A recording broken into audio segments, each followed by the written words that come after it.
راشي چې درته وښیم چې دا یې لیدلی او په ټلویزیون باندې ډېرې ښځې چې بچي شوي دي عمران نامه یې کېښې ده. عمران یو سړی دی، هغه هیڅ صفت پکې نه و سوا د دې نه چې د پیرنګیانو یو لوبه ده چې هغې ته کرکټ وایي، دی د هغې بالر و، غونډس که بیا لږه چېرته ښه غورځو ده، نور هېڅ نشته، که بل صفت پکې شته. سید نه دی، پیر نه دی، ملا نه دی، اولیاء نه دی، ځواني لږه ښه ده، هغه د پاکستانو ښځو خوښ و.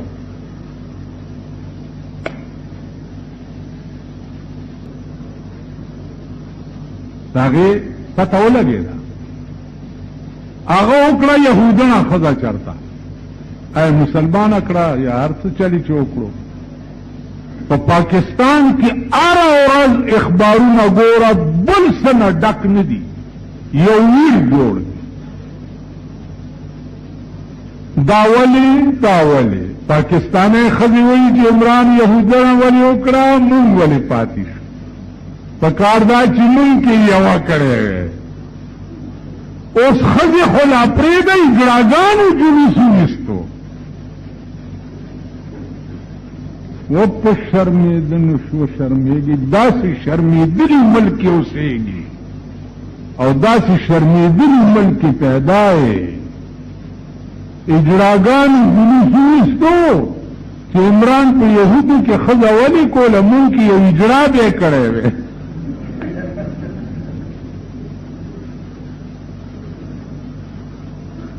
اوس اکړی څه شی دی؟ د هغې فوټو د اخبار کې وګورئ. دا ستا ملک دی او دا ستا وطن دی، دا ستا د ملک اخبارونه دي، بل څه پکې نشته.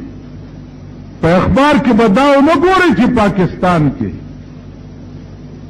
فلانی ترقي وشوه، فلانی جهاز جوړ شو، فلانی بیړه جوړه شوه، دا به ونه ګورئ.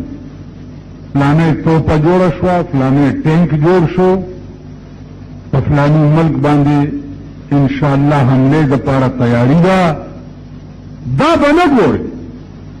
خو د پاکستان په اخبارونو کې به دا ګورئ چې عمران یهودنه ولې وکړه، مونږ ولې پاتې شو، اجراګان به ځان له جلوس وباسي، ښځې به ځان له وباسي. دا ستا د ملک اخبارونه دي او دا ستا د ملک قوم دی، دا ستا د ملک سړي دي او دا ستا د ملک ښځې. په دغه ملک کې مونږ اوسېږو، دا زمون قوم دی او مونږ یې ملیان یو، دا مقتدیان دي او مونږ امامان یو. خیال امراغ دغه ګن مونږ پسې ولاړي، دغه ګن مونږ جنازې کوو، دغه ګن مونږ نکاحونه تړو. پروسه کال مې یو نکاح تړلو، هغه هلک ته مې دا جنۍ دې قبوله کړې ده،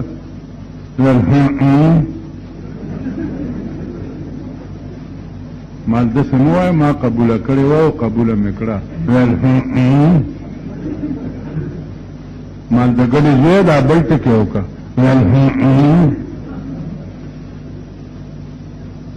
ستا د ملک نوجوان طبقه دومره هم نه پوهېږي.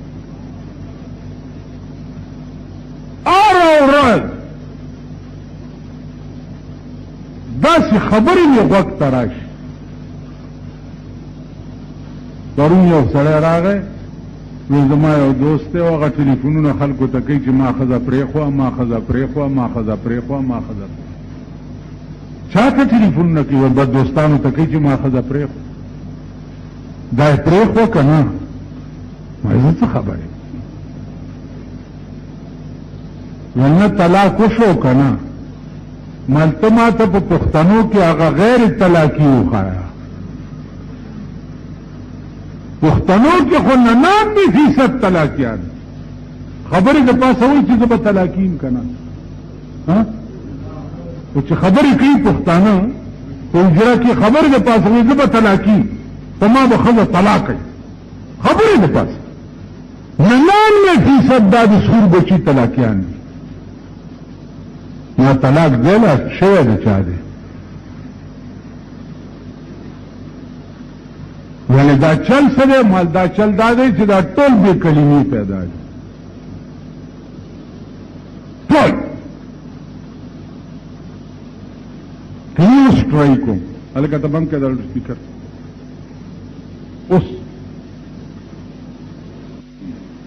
نه ښځې چې دا ټول بې کلمې پیدا دي دوی په څه پوهېږي چې طلاق په څه کېږي او غیر طلاق په څه کېږي طلاق دومره نازک لفظ دی دومره نازک که په ټوکو کې دې وویم طلاقېږي ښځه که د شرابو په نشه کې دې وویم ښځه طلاقېږي نن 99% خلق طلاقیان او طلاق کې ښځې صافي لګیا دي